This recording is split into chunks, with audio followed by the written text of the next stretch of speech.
Welcome back to America Tonight. Sources tell CBS News National Security Advisor Mike Waltz meant to add a spokesman, not a journalist, to that now immortalized chat among national security officials within the Trump administration on that unsecured commercial app known as Signal. Now, that's a straight-up mistake. And it's a mistake our next guest, Colorado Democratic Congressman Jason Crow, said put the lives of U.S. military personnel, quote, at stake. Congressman, good to have you with us. What do you mean by that? Well, what I mean by that is, I'm a combat veteran. I served 3 combat tours in Iraq and Afghanistan. Part of that was as an Army Ranger in Special Operations, and we are asking our men and women in uniform to do incredibly dangerous stuff every single day. As we're sitting here having this conversation, there are thousands of service members around the world protecting us, preventing terrorist attacks, very dangerous stuff. And our adversaries, folks like Russia and China, are actively trying to get information about these operations, locations of our troops, so they can hold them at risk or even outright attack them.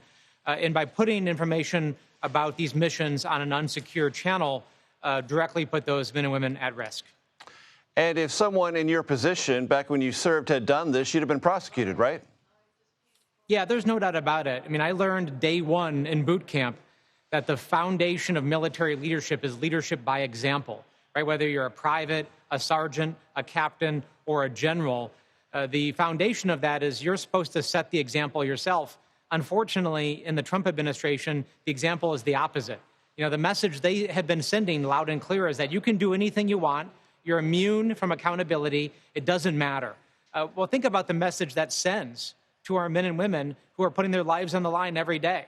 That, their bosses, their commanders, it doesn't matter. They can do whatever they want, and they are judged by a different standard. It's just an awful example.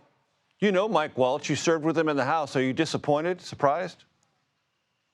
Yeah, I'm disappointed. I think the real issue that troubles me is actually Pete Hegseth, Secretary Hegseth. He's the one who put the classified information, the operational information on there, and he's the only one on that chain who had direct command authority over our 2 million servicemen and women, who's trying to make decisions. And it's exactly why, like I said, time and time again, it's exactly why you don't put somebody with no experience running large national security organizations in charge of our largest department and our most consequential one, in my view, one that makes life and death decisions multiple times a day. Experience does matter, it turns out. Congressman, we're talking about the tariff conversation. At the White House today, Caroline Leavitt, the press secretary, quoted Chuck Schumer and Nancy Pelosi from years back, but saying back then, back in the day, both brought to attention trade imbalances with China and said American leadership must do something about it. Caroline Leavitt said President Trump finally is, and Democrats who now criticize him for that are hypocrites. Well, there's a key distinction here. Most people believe that tariffs can be an important tool when they are used surgically, right? There are trade imbalances, there are unfair trade practices, no doubt about that. And there's bipartisan support around correcting those. But tariffs should be used strategically and surgically. What this administration has done is a broad-based, across-the-board tariff without regard to whether they're our partner, without regard to whether they're an ally, in many cases, whether an island isn't even habited by human beings or not.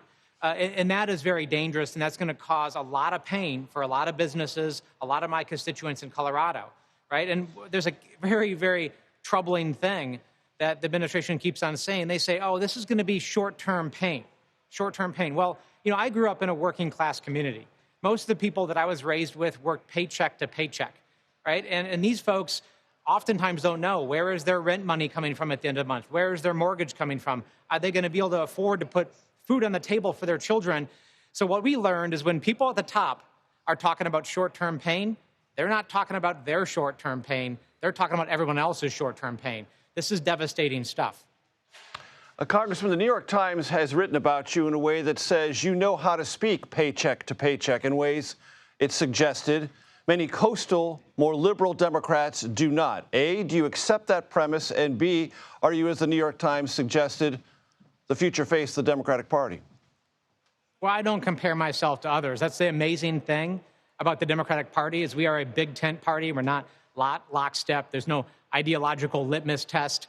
We're not all the same. That's one of the reasons why I'm proud to be a Democrat. But yeah, I come from a different background. I worked Arby's and McDonald's to put my way through high school, help support my family. I worked in construction to pay my way through college. I eventually went into the military. So my focus since day one of being in Congress is how can I help working class Americans, blue collar Americans, the type of folks who take showers at the end of the day as opposed to take showers at the beginning of the day. They often get overlooked. There are vast swaths of America who don't believe the system is working for them, and they're right. The system is not working for them. But that's why I'm a Democrat, to prevent the system from being rigged, and I'm very proud to do that work. And very quickly, what you just said, how does it fit within the coming debate over the Republican budget resolution and tax bill? Well, it's pretty clear this resolution is just unbelievably devastating for working folks. What it does is it gives a huge tax break to the top 1%, to billionaires, to corporate CEOs. It balloons the budget deficit, and it does so on the back of working folks. It's just terrible. It's the type of stuff that people hate about Washington, the type of stuff that I hate about Washington. And of course, I will fight it because it's bad for the people that I represent. Congressman Jason Crow, Democrat, Colorado. Thank you, sir.